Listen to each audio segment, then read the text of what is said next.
Assalomu alaykum. Bugun sizlarga o'zimizning davolash usulimiz bo'lgan PDTR haqida gapirib bermoqchiman. PDTR so'zining qisqartmasi proprioceptive deep tendon reflex so'zidan olingan.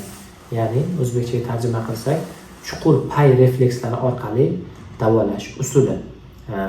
PDTR usuli bu zamonaviy davolash uslubi hisoblanadi. Asosan bu 2012-yildan beri Amerika hamda Yevropalarda keng qo'llanilib kelinadi.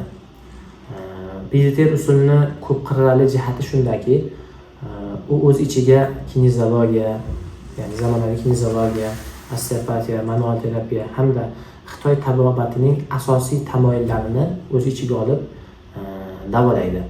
PDTR bu neyroreflektor terapiya hisoblanadi. U organizmdagi og'riqlik noto'g'ri signallarni topib, uni bartaraf etib, to'g'ri yo'lga yo'naltirib qo'yiladi. Ya'ni og'riqni asl sababini topib, bartaraf etishda yordam beradi. PDTR asosan bosh miya orqali ishlaniladi.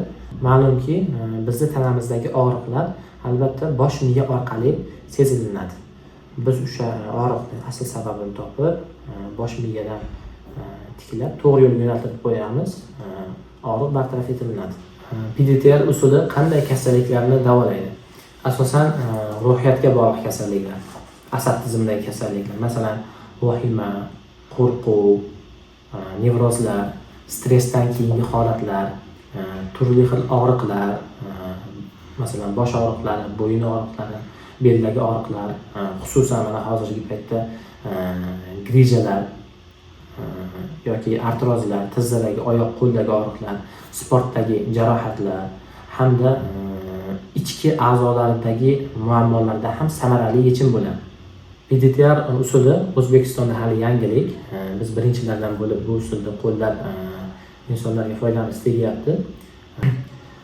Agar sizda uzoq yillik og'riqlar, samara bermagan muolajalar bo'lsa, ushbu usulimiz sizga yechim bo'la olishi mumkin.